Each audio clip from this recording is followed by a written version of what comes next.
Sebelumnya perseroan telah melakukan aksi korporasi berupa buyback yang dilakukan secara berkala oleh perseroan.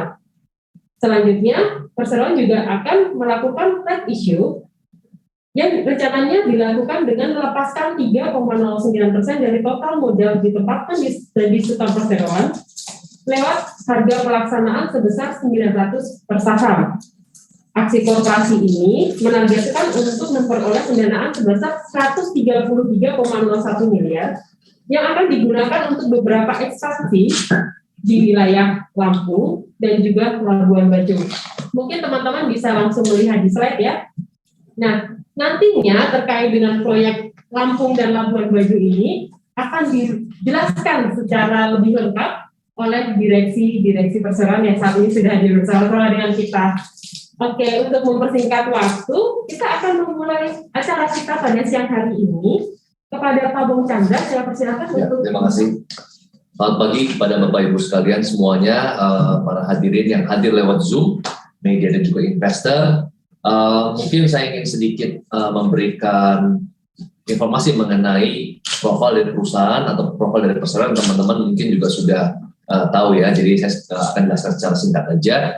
Jadi visi dari Trinity Land yang tahun ini sudah masuk tahun ke-14, yaitu menjadi top 10 pengembang nasional yang dengan strategi yang sebelum spesifik kita tuangkan dalam misi. Yang pertama adalah kita akan berkolaborasi dengan konsultan, arsitek, dan building management kelas dunia.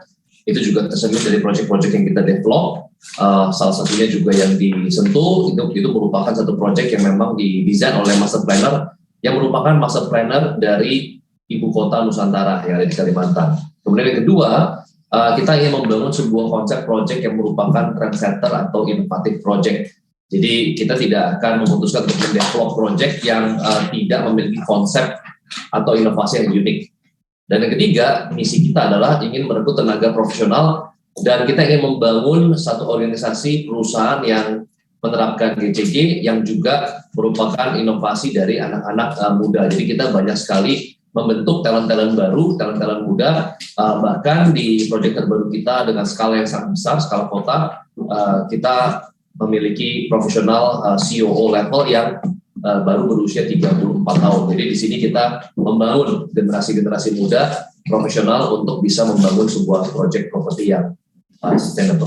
Kita akan masuk ke profil dari beberapa proyek-proyek kita sudah bangun. Jadi di sini adalah mapping dari proyek kita. Jadi kalau Bapak Ibu lihat map ini agak berbeda dengan tahun 2020 ya, karena ada tambahan. Kalau Bapak Ibu lihat dulu hanya di daerah Jakarta, Jabodetabek, Serpong dan juga di daerah Batam ya. Tapi kali ini ada lagi di Lampung dan juga yang paling timur ya itu adalah di NTT, Tanah-Mori, Labuan Bajo yang nanti akan dijelaskan oleh Pak Ishak. Oke, next. Nah ini merupakan milestone ya dari Trinity Land. Jadi kita didirikan dari tahun 2009. Kita start humble beginning dari sebuah project bernama Ubud Village. Lalu kemudian kita mulai masuk ke Harris Building start dari 2013. Kita mulai start membangun apartemen Brooklyn, kemudian Springwood Residence, Yukata, Smith, College Boulevard yang selesai sampai tahun 2018. Di 2018 kita mulai masuk ke kota daripada Pulau Jawa. Kita membangun sebuah proyek dengan luas 20 hektar bernama Max Boulevard itu di Batam. Lalu kemudian 2020 kita mencatatkan saham perdana kita IPO Trinity Land, dan di 2020 Bapak Ibu teman-teman semua tahu bahwa ada pandemi dan kita baru memutuskan untuk start new project itu di tahun 2022 ya. Kita memulai 3 project baru, baik itu di Lampung, kemudian di Sentul kita membangun kota mandiri dan juga di Tanah-Mori, Labuan Bajo seluas 240 hektar. Oke, next. Nah, berikut adalah susunan struktur dari perseroan. Jadi mungkin nanti Bapak Ibu bisa lihat di file yang kita kirimkan. Next. Berikut adalah manajemen perseroan, Dewan Komisaris dan Direktur yang tadi juga sudah disampaikan oleh MC. Nah, berikut adalah update ya penghargaan yang diterima oleh Trinity Land. Nah, setelah sebelumnya sebelum COVID-19 kita mendapatkan penghargaan tertinggi sebagai the best boutique developer di Asia, dan kita bersaing dengan 8 developer dari beberapa negara seperti di Singapura, Malaysia, Thailand, dan Philippines. Dan kita bersyukur berkat kerja dari seluruh tim ya dari Dreamland 2018 kita menjadi best boutique developer di Asia, dan penghargaan diberikan langsung di Bangkok, Thailand. Lalu kemudian selama ya COVID-19 nggak banyak aksi korporasi dan proyek baru yang kita launch. Akhirnya di tahun 2021 ya, ini adalah update penghargaan yang kita terima, yaitu sebagai Best Innovative Developer dan Promising Newcomer di 2021. Dan semua penghargaan ini kita dapatkan dari Indonesia Property Awards dan Asia Property Awards, di mana ini merupakan satu awards tertinggi ya yang ada di kancah internasional. Next. Nah, berikut adalah profil dari masing-masing proyek kita. Start dari tahun 2009, Ubud Village 180 miliar rupiah proyek dengan total unit 360 unit. Lalu ada Melrose Place di 2011 dan Brooklyn. Ya, seluruh proyek ini sudah selesai dibangun, dan Brooklyn kita bangun 2 tower, dan di sana juga berpusat kantor pusat kita. Next. Kita juga sudah selesai membangun 3 proyek ini, yaitu Springwood Residence, Yukata Suites, dan juga The Smith. Nah, di sini saya catat bahwa The Smith ini dibangun pada saat memang COVID-19. Jadi pada saat COVID-19 ada lebih dari ratusan developer yang ternyata PKPU ya karena mengalami satu kesulitan ya. Tapi kami bersyukur bahwa pada saat di masa-masa di COVID-19 2020 sampai 2022 kami menyelesaikan 2 pembangunan ya sekaligus dan berhasil memberikan delivery yang on time ya, yaitu The Smith dan juga Next dan juga College Boulevard. Nah, College Boulevard ini saat ini kita sudah mencapai half finishing 95% ya, di mana kita targetkan kita akan handover ini Agustus, September atau maksimum Oktober ini. Ya, di mana jika kita melakukan handover project ini juga sekaligus kita bisa mengunlock ya PSAK 72 yang memang sudah kita tahan dari sejak 2020. Ya, jadi ini akan menjadi satu hal yang sangat positif ya bagi laporan keuangan juga kita nanti di Q3 atau Q4 2022. Nah, College Boulevard ini merupakan proyek kita yang merupakan super blok terbesar, ada 2,4 hektar, terdiri dari 3.000 unit ya, dan nanti akan ada lifestyle mall juga di bawah dari apartemen ini. Oke, next.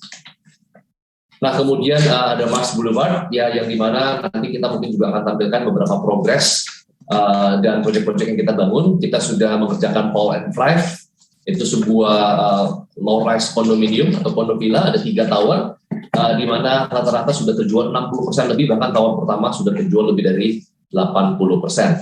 Nah, proyek ini adalah proyek yang prestigious di Batam. Kenapa? Karena di Batam banyak apartemen dijual tipe studio, tipe kecil.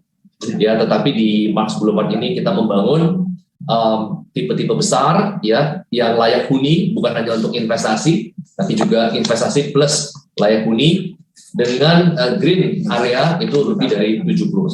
Okay, next. Nah, ini adalah progress update dari pembangunan Mars Boulevard. Next. Oke, baik, itu saja. Mungkin berikutnya kita akan kembalikan saya ke MC. Silakan. Baik, selanjutnya kita akan mendengarkan kinerja keuangan yang nantinya akan dibawakan oleh Direktur Keuangan Perseroan, yakni Bapak Sandy Setiadi. Kepada Bapak Sandy Setiadi, waktu dan tempat saya persilakan. Terima kasih. Bapak Ibu, sepanjang semester 1 tahun 2022, Perseroan telah mencatatkan marketing sales sebesar 382 miliar, meningkat 22,13% dari tahun sebelumnya. Proyek Sequoia Hills merupakan kontributor utama bagi marketing sales Perseroan, yakni sebesar 39,06% atau 149,2 miliar rupiah. Untuk slide selanjutnya, mengenai kinerja keuangan, khususnya dalam laporan neraca. Per 31 Maret 2022, total aset Perseroan sebesar 1,99 triliun lebih tinggi dibandingkan posisi akhir Desember 2021, yaitu sebesar 1,87 triliun rupiah. Total liabilities dan equities perseroan masing-masing sebesar 1,39 triliun dan 592 miliar rupiah. Sementara itu, pendapatan perseroan per 31 Maret 2022 tercatat sebesar 566 juta. Pendapatan tersebut berasal dari pendapatan jasa dan pemasaran. Perseroan belum dapat membukukan pendapatan sejak tahun 2020 dikarenakan implementasi PSAK 72. Padahal sejak tahun 2020 hingga 31 Maret 2022, total marketing sales perseroan sebesar 797 miliar.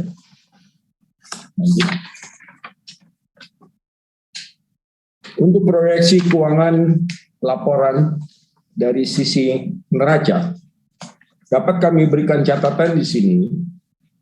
Aset lancar apabila kita lihat itu naik secara berkesinambungan karena bertambahnya piutang.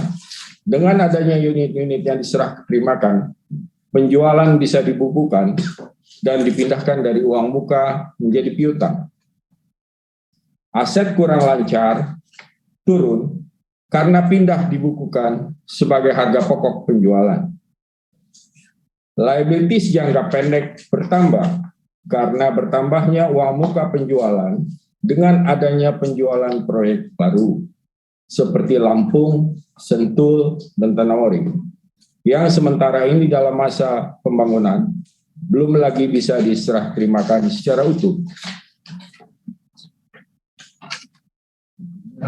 Proyeksi keuangan laba rugi. Apabila kita melihat penjualan dan pendapatan, terlihat penjualan berangsur-angsur naik dengan bertambahnya unit-unit yang dapat diserah terimakan. Dengan demikian, kembalilah perseroan bisa mencatatkan penjualannya di akhir kuartal ketiga tahun 2022 akan meningkatkan pula net profit untuk tahun-tahun berikutnya. Demikian yang dapat kami sampaikan dari kinerja keuangan. Untuk selebihnya, Bapak Ibu dapat melihatnya sendiri sesuai seperti apa yang kami sampaikan. Terima kasih. Kami serahkan kembali kepada pembawa acara. Baik, terima kasih banyak Pak Ferry atas pemaparan yang telah dipaparkan. Selanjutnya kita akan mendengarkan bersama-sama terkait dengan ongoing project dari PT Perindo Unity Property Tbk. Pada Pak Ibu Ferry, saya persilakan untuk berkomentar. Terima kasih Lisa. Ongoing project yang sedang kita jalankan. Jadi selama kita tahu tahun 2020-2021, sejak 2021 sampai 2022 ada 3 proyek utama yang kita mulai ya. Pertama adalah Corporate Business Park, adalah lahan business park di Lampung sebesar 12 hektar yang kita ready untuk kita launch kurang lebih bulan Agustus tahun 2022 ini. Ya, mungkin langsung dimajukan. Dan estimasi proyek ini kurang lebih adalah 4 sampai 5 tahun dan kita harapkan tahun 2027 akan berakhir. Dan di sana kita bangun ada beberapa proyek. Pertama di dalamnya ada retail atau crowd walk yang di depan area. Kalau Bapak Ibu lihat yang paling depan itu adalah retail area. Dan itu yang dekat masuk setelah danau itu kita bangun Soho, ya. Dan berikutnya kalau di tengah-tengah itu adalah kita memasarkan namanya ready to build land, jadi tanah siap bangun. Ya, jadi orang-orang yang butuh flexibility untuk membangun kantor ataupun pusat komersial atau malah pergudangan juga kita bisa membangun di sana. Dan di belakang-belakangnya itu kita keluarkan namanya storage house. Storage house itu adalah gedung multifungsi, jadi bisa dipakai dari bermacam-macam peruntukan, dari commercial area, dari retail, dari showcase, dari bahkan sampai ke tempat hunian. Next, lokasinya Di Lampung itu adalah benar-benar di center, di keluaran tol di Jalan Soekarno-Hatta, Lampung. Jadi kalau misalnya di Jakarta itu kurang lebih seperti Simatupang atau kayak dan Mogoknya di Jakarta. Ya. Ini next, ini function-function yang tadi saya katakan. Pertama ada storage space, ada buat workshop dan showcase dan service center, ya. Buat office juga bisa dilakukan. Next. Buat rumahan, untuk home industry juga bisa memakai proyek kita, dan juga untuk light assembly yang tidak mempunyai polusi. Dan sampai sekarang, karena rencana bulan Agustus kita akan launching, sekarang land clearing dan perataan tanah sudah dilakukan ya di sana, dan marketing gallery sudah sedang dibuat, dan juga landscape hardscape juga sedang dilaksanakan di lokasi. Proyek kedua yang baru dan cukup mega project kita juga itu ada di Sentul, itu kurang lebih 95 hektar. Kita namakan Sequoia Hill. Ini adalah contoh dari Sequoia Hill. Jadi besarnya itu adalah 95 hektar. Isinya adalah lebih sebarang 70%-80% adalah residential area, premium residential area, dan sisanya untuk commercial dan retail.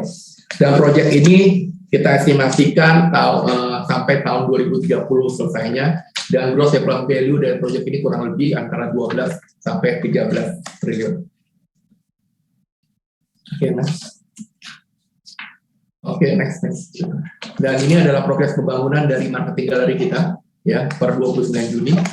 Dan kita sudah berencana untuk mengadakan soft launching. Sebenarnya kemarin kita mengadakan soft launching ya di Sentul, tapi terpaksa kita batalkan.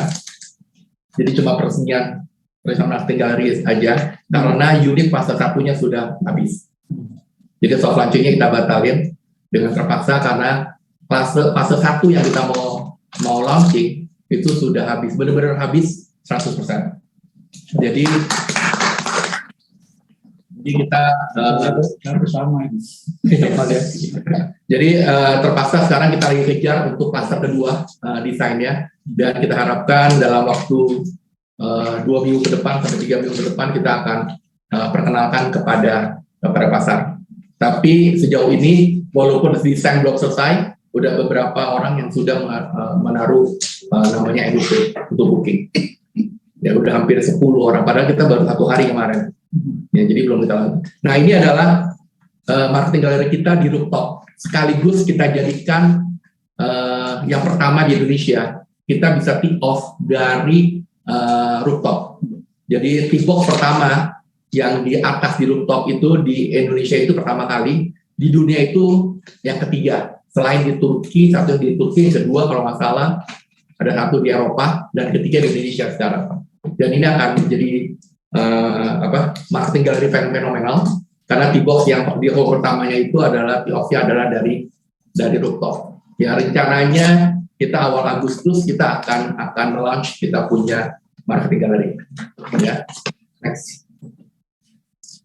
Dan yang project yang berikutnya yang merupakan project mega project kita juga yang kita dapat tahun 2022 adalah Tanah Mori. Tanah Mori itu adalah berlokasi di dekat Labuan Bajo, ya kurang lebih di Labuan Bajo dari airport itu 20 menit di Labuan Bajo.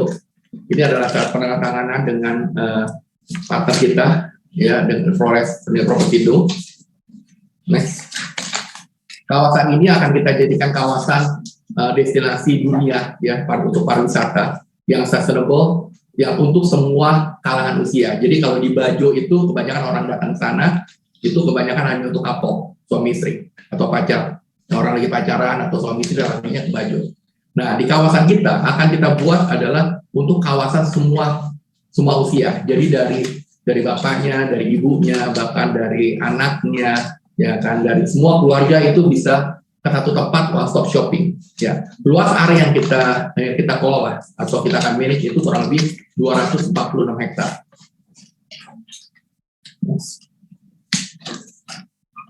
Nah, ini pelaku 3D kita. Jadi lokasi kita itu benar-benar di atas bukit, ya, di atas bukit, dan di bawahnya itu adalah langsung ke laut, ya. dan itu paling dekat dengan Pulau Komodo, ya. Dan salah satu kenapa Tanah Mori ini sangat menarik buat kita adalah namanya Tanah Mori. Ya, pertama adalah kawasan ini akan menjadi kawasan yang jadi salah satu 5 premium destination pemerintah.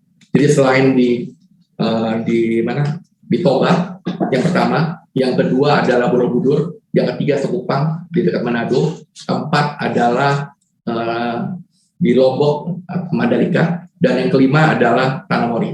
Nah, pemerintah waktu ingin mengembangkan Labuan Bajo, ingin mengembangkan di Labuan Bajo itu ingin mendapatkan lokasi yang cukup besar untuk bisa dikembangkan, karena mereka berencana untuk melakukan field event untuk G20 pada bulan Oktober tahun 2022 dan Asian Summit tahun depan.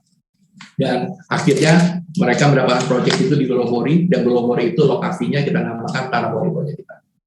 Dan kawasan ini akan kita upayakan dalam tahun ini akan mendapatkan kawasan ekonomi khusus, ya. Dan ITDC juga menjadi bagian dari Tanah Mori ini juga, dia mengembangkan kawasan ini. Next. Ini kawasan contoh dan last update terakhir. Next. Kita sudah selain TDC, kita juga baru menandatangani perjanjian dengan Taman Safari, ya. Jadi Taman Safari akan mengembangkan kurang lebih 10 sampai 11 hektar kawasan seperti Taman Safari, tapi lebih fokus kepada komodo rencananya. Itu di kawasan Tanah Mori kita. Dan rencananya tahun 2024 itu akan sudah beroperasi. Next.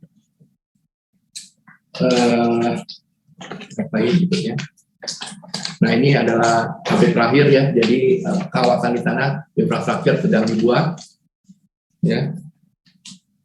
Proses pembangunan di sana. Dan itu kawasan MICE untuk TDC sedang dibuat juga. Next. Ya. Dan dibuat. Dan jalan dari airport Labuan Bajo ke sini yang sekarang kalau belum jadi itu kurang lebih 1,5 jam jauh, tapi dengan adanya jalan itu akan hanya memakan kurang lebih 20 menit. Saya coba sendiri, ya, benar-benar itu dekat sekali kalau jalan biasa, bukan jalan tol, ya. Jadi itu dari airport sampai ke lokasi kita kurang lebih nanti akan 20 sampai 25 menit, cepat sekali. Dan jalanan sedang dibuat ke arah lokasi kita. Next. Ini adalah tiga proyek utama selain proyek pipeline yang belum kita bisa sampaikan. Jadi ada 3-4 proyek di pipeline yang rencananya kita akan closing dalam waktu 6 bulan ke depan. Tapi belum bisa kita sampaikan. Ini yang kita sudah akan jalankan. Strategi perusahaan adalah next. Tujuan utama kita adalah masuk dalam 10 besar pengembang terbaik dan terpercaya Indonesia. Jadi kita bukan mau yang terbesar, tapi ingin menjadi pengembang properti yang terpercaya, ya. Jadi yang terpercaya itu lebih sulit dicapai dibandingkan menjadi terbesar, ya. Bagaimana kita bisa, apa yang kita promise kita deliver. Jadi di situ benar-benar visi kita adalah menjadi top 10 developer yang terbaik dan terpercaya, bukan terbesar. Dan terima kasih Tuhan bahwa sejak tahun ini kita sudah masuk salah satu yang diakui sebagai top 10 developer di Indonesia. Kita rencananya juga akan ada suatu penghargaan yang saya belum bisa sampaikan, ya, melalui internasional menjadi top 10 developer di Indonesia. Dan juga pilar strategi yang kita jalan, kita fokus pada 3 pilar strategi. Pertama adalah pertumbuhan berkelanjutan. Jadi bagaimana kita bertumbuh, ya, tapi bukan hanya bertumbuh setahun 2 tahun, tapi berlanjut buat 5, 10 tahun, 20 tahun ke depan. Yang kedua, strategi kita adalah kita fokus pada inovasi dan teknologi. Yang ketiga adalah bagaimana kita memanfaatkan aset dan capital secara efisien. Dan sebagai enabler kita atau fondasi kita fokus pada 2 hal. Pertama adalah proses organisasi dan proses yang terukur dan adaptif, ya. Jadi bagaimana kita set up human capital yang baik, proses yang standar, ya, tapi tidak menghalangi percepatan atau operasi kita, dan juga KPI yang jelas. Dan untuk human capital, seperti tadi Pak Bong sudah katakan bahwa kita sedang merekrut banyak anak-anak muda untuk join ke dalam tim kita, ya. Jadi kita ajak mereka untuk join mengembangkan human capital kita, atau profesional bisa join untuk berkembang bersama Trinity, ya. Jadi kita cari yang terbaik, ya, ataupun yang bukan yang terbaik, tapi kita ready untuk meng-coach mereka menjadi yang terbaik di industri properti. Nah, dua hal ini yang menjadi enabler kita dalam mengembangkan perusahaan. Next. Dan kita ini punya prinsip di shareholder dan di manajemen. Kita tidak mau melakukan 10 atau 20 hal. Tapi kita hanya fokus pada mungkin 3 sampai 5 hal besar, atau kita sebut namanya quick win initiative. Jadi dari 20-30 inisiatif yang kita punya, kita nggak mau fokus ke sana sini. Kita hanya fokus 3 sampai 5. Dan 3 tahun terakhir yang kita fokusin ada 3 hal. Yang pertama, bagaimana kita fokus pada industri utama kita yang akan kita masuk. Pertama adalah TOD project, kedua landed house dan logistik park. Itu yang pertama. Yang kedua adalah kita akan masuk ke growth area di luar Jabodetabek. Yang seperti kita tahu selama ini Trinity itu mungkin dari tahun 2009, 2013 mulai, ya, itu banyak fokus di Serpong dan Alam Sutra. Tapi sejak tahun 2019-2020 kita sudah masuk ke kota-kota di luar Serpong dan Alam Sutra. Ya, kita sudah masuk ke Lampung, kita sudah masuk ke Sentul, kita sudah masuk ke Labuan Bajo, ya, dan kita masuk ke Batam, ya, dan kota-kota lain yang sudah kita masuk. Yang ketiga adalah kita tetap berusaha menambah land bank dan proyek baru. Karena land bank itu adalah inventory buat perusahaan properti. Tanpa land bank kita nggak bakal bisa berproduksi. Tanpa produksi kita tidak bisa menghasilkan revenue. Jadi tetap sebagai perusahaan property developer kita fokusnya bagaimana kita menambah land bank, menambah inventory. Ya, karena kita nggak mau nanti sebutannya ada net asset growth-nya negatif. Maksudnya yang kita jual itu lebih besar daripada yang kita acquire. Jadi kita mau tetap positif. Kalau kita jual 5, kita acquire 7. Kita jual 10, kita acquire 15. Itu sebetulnya kita sebut net asset growth-nya itu positif, bukan yang negatif. Ya. Jadi nomor 3 adalah kita tetap menambah land bank kita dan proyek baru dengan sistem bagaimana. Kita bukan perusahaan yang udah 40-50 tahun, ya, yang anytime kita bisa membeli tanah dengan mudah. Tapi tetap kita harus berkembang. Kita perusahaan yang baru 13 tahun, ya, orang-orang masih teenager. Tapi kita mau berkembang dan maju terus, ya, jadi seorang remaja yang kuat, ya, dengan menambah land bank kita. Dengan cara apa? Caranya dengan partnership dan kolaborasi. Jadi proyek-proyek ke depan kita, ya, itu selalu kita kembangkan dengan kolaborasi dan partnership, ya, dengan pemilik lahan. Dan milestone yang sudah di-achieve selama dari ini kita canangkan 2 tahun yang lalu, tapi untuk 3 tahun ke depan, tapi dalam waktu 2 tahun kita sudah capai. Jadi yang tadi saya katakan bahwa kita mau fokus kepada sektor properti, yang tadi TOD, landed house, dan modern business park. Kita sudah masuk ke proyek di Lampung, landed house, ada gitu di Lampung juga ada hardware business park. Yang landed house di Lampung itu kita sebenarnya baru kita mau launching tahun depan. Itu kita belum bisa sebutkan, tapi itu ada 40 hektar di Lampung, ya. Tapi belum bisa kita launch sekarang, tapi kita akan lakukan depan. Tapi kita sudah dapat tanahnya. Dan yang ketiga adalah kita mengembangkan landed house di Sentul yang GDP-nya kurang lebih 13 triliunan, ya. Dan tadi saya katakan kita batal melaunching karena fase pertama sudah habis, ya kan, di Sentul. Dan yang keempat kita masuk adalah Labuan Bajo dengan GDP sebesar 10 triliun.